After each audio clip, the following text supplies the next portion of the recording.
virtual, tapi kita tetap tujuan utama kita itu yang harus kita capai. Jadi kadang-kadang kita merekrut tapi kadang nggak jadi solusi Pak bagi organisasi gitu ya. Misalnya satu kementerian dia merekrut orang, setelah merekrut orang kinerjanya naik apa enggak sih? Permasalahan-permasalahan itu selesai apa enggak sih? Kayak ini Pak Deputi PR kita juga untuk melakukan evaluasi, monitoring evaluasi terhadap pengadaan ASN di kementerian lembaga itu. Sehingga tujuan-tujuan itu sebetulnya kita terjebak di rutinitasnya, tapi lupa dengan tujuan awal itu.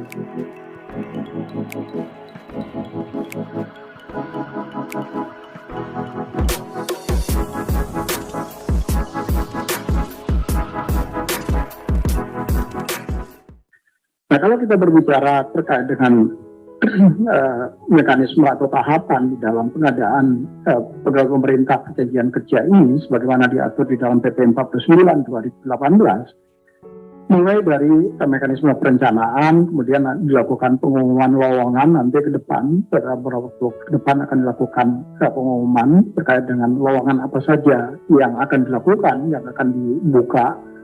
Nah, tentu lowongan ini setelah Bapak Ibu di instansi selesai memasukkan daftar formasinya. Untuk instansi daerah, prosesnya sudah selesai dilakukan karena sifatnya diinjek langsung ke dalam database sistem seleksi calon aparatur sipil negara.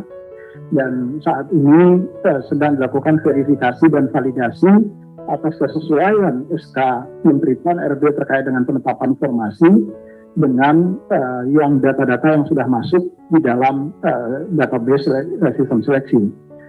Nah, yang masih berproses saat ini adalah formasi-formasi yang ada di instansi dan instansi pusat, kementerian dan lembaga.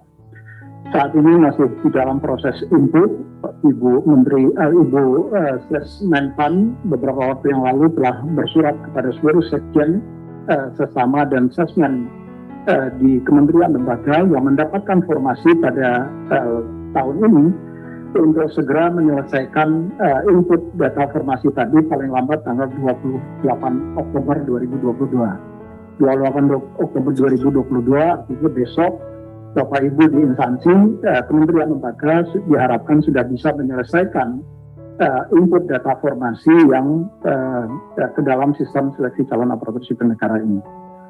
Nah, setelah Bapak Ibu selesai melaksanakan input data formasi tadi, nanti BKN, kantor pusat BKN dalam hal ini adalah Direktorat Pengadaan dan Kepangkatan akan melakukan verifikasi terhadap formasi tadi.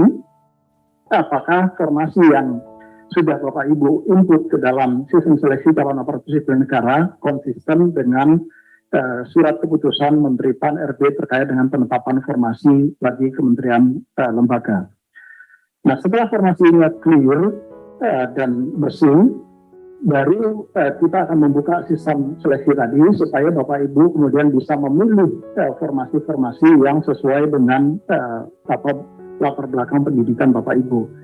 Dan Bapak Ibu kemudian bisa melakukan pelamaran, melamar melalui sistem, tidak ada transaksi apapun di situ. Bapak Ibu cukup mendaftar melalui sistem seleksi calon aparatur sipil negara. Kemudian dilakukan seleksi, ada 2 seleksi yang dilakukan karena ini adalah P3K. Kalau untuk PNS ada 3 tahapan seleksi, yaitu seleksi administrasi, seleksi kompetensi dasar, dan seleksi kompetensi bidang untuk melihat kesesuaian antara kualifikasi pendidikan dengan bidang pekerjaan yang akan Bapak Ibu lamar.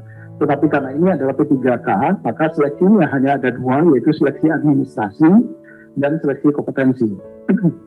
Kemudian setelah dilakukan seleksi nanti akan ada pengumuman hasil seleksi dan selanjutnya dilakukan pengangkatan menjadi pegawai pemerintah dengan perjanjian kerja. Bapak Ibu tentu nanti begitu diangkat usulan pengangkatan, Bapak Ibu harus mengisi daftar riwayat hidup melalui sistem juga dan nanti berdasarkan data riwayat hidup yang sudah Bapak Ibu sampaikan maka akan diterbitkan nomor induk P3K bagi Bapak Ibu yang lulus seleksi tadi. Nah, di dalam proses seleksi, tadi kami sampaikan semula menggunakan teknologi, kita tidak lagi menggunakan ada proses manual, mulai dari pengumuman sampai dengan pendaftaran semua melalui sistem seleksi calon aparatur sipil negara, yang dalam hal ini nanti tentu Bapak Ibu akan memilih sistem seleksi pegawai pemerintah dengan perjanjian kerja. Nah, setelah nanti Bapak Ibu melakukan pendaftaran, kemudian akan ada seleksi. Seleksinya juga menggunakan teknologi. Untuk Bapak Ibu guru, maka seleksinya nanti akan digunakan menggunakan sistem ujian nasional berbasis komputer teman-teman di Kementerian Dikbud. Sedangkan untuk tenaga kesehatan itu akan menggunakan sistem komputer assisted testnya Badan Kepegawaian Negara. Kenapa kita bagi? Karena waktunya sangat pendek. Waktu untuk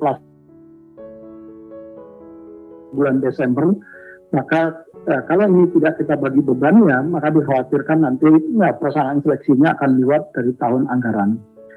Nah, tetapi mekanisme transfer data yang kita lakukan itu tidak dilakukan secara manual. Data akan dienkripsi dan disampaikan melalui sistem seleksi calon, sistem pengolahan data hasil seleksi, SSCSM pengolahan nilai, dan begitu dilakukan pengolahan nilai sesuai dengan passing grade yang sudah ditetapkan oleh keputusan Menteri Pan-RB dan afirmasinya, maka hasil kelulusan ditandatangani juga dengan menggunakan digital signature. Jadi tidak ditandatangani secara basah, dan setelah ditandatangani dengan menggunakan tanda tangan digital, maka hasil seleksi Bapak Ibu bisa langsung mendownload dan mengumumkan di portal Bapak Ibu masing-masing instansi. Nah, bagaimana sistem mekanismenya? Jadi nanti akan pertama tentu akan dilakukan sinkron data terkait dengan formasi tadi untuk memastikan bahwa setiap formasi yang sudah ditetapkan oleh Pak Menteri itu betul-betul konsisten dengan yang ada di dalam database yang nanti akan Bapak Ibu pilih. Kemudian admin dari masing-masing instansi melakukan setting terhadap beberapa variabel yang harus dilakukan di situ, termasuk waktu pendaftaran, tanggal dan jam berapa pendaftaran itu akan ditutup. Dan tentu ini akan seragam untuk seluruh nasional. Kemudian setelah dilakukan setting beberapa variabel tadi, kemudian dilakukan pembukaan untuk pendaftaran. Banyak Bapak Ibu guru yang bertanya kepada kami kapan sih ini akan dibuka gitu. Saya selalu mengatakan ini akan dibuka setelah formasinya tadi betul-betul clear dan clean. Karena jangan sampai nanti Bapak Ibu terjebak mendaftar pada formasi yang sebetulnya formasi ini ternyata tidak ada gitu. Ini tentu untuk kepentingan Bapak Ibu semua, kami ingin memastikan bahwa Bapak Ibu kemudian tidak mendaftar pada formasi yang kosong. Kemudian setelah itu Bapak Ibu membuat akun dan melakukan pendaftaran dan memilih formasi yang akan Bapak Ibu lamar. Setelah Bapak Ibu melamar, kemudian ada tugas instansi untuk melakukan verifikasi terhadap persyaratan administrasi yang Bapak Ibu sampaikan dan melakukan pengumuman hasil verifikasi administrasi tadi. Setelah itu ada periode sanggah Bapak Ibu yang merasa dirugikan selama di dalam proses seleksi administrasi. Bapak Ibu bisa mengajukan sanggah kepada instansi kenapa misalnya Bapak Ibu kemudian tidak masuk atau tidak lulus. Mekanisme sanggah ini wajib dijawab oleh instansi karena mereka kemudian yang melakukan verifikasi terhadap seleksi administrasi tadi. Setelah masa sanggah lewat waktunya, maka akan diumumkan hasil orang-orang yang lulus seleksi administrasi, kemudian BKN maupun teman-teman di Kementerian Dikbud menyusun jadwal untuk pelaksanaan seleksinya. Setelah kita umumkan jadwalnya, dilakukan seleksi, dan hasil seleksi juga setiap hari dengan menggunakan enkripsi yang disiapkan oleh teman-teman di Badan Cyber dan Sandi Negara, disampaikan menggunakan API service ke sistem pengolahan nilai. Nah, setelah dilakukan pengolahan nilai, baru diumumkan hasil seleksinya sebelum sanggah.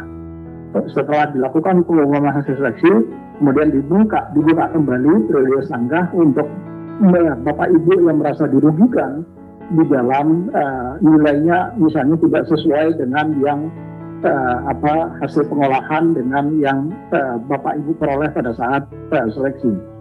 Di periode sanggah ini kemudian kalau ternyata Bapak Ibu benar, tentu ada perubahan di dalam penilaiannya, kemudian tetapi tentu saja nanti karena ini semua akan terrecord di dalam database server sistem seleksi, maka tentu instansi wajib untuk menjawab atas sanggahan yang Bapak Ibu sampaikan. Kalau sanggahan itu terkait dengan pelaksanaan seleksi yang dilakukan melalui sistem CAT BKN, maka BKN wajib untuk menjawab dan menjelaskan sanggahan yang Bapak Ibu ajukan.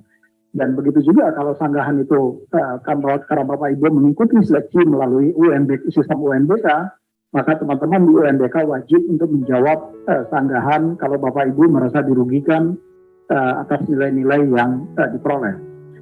Kemudian setelah selesai jawaban sanggah, dilakukan pengolahan nilai akhir dan baru kemudian dilakukan pengumuman kelulusan.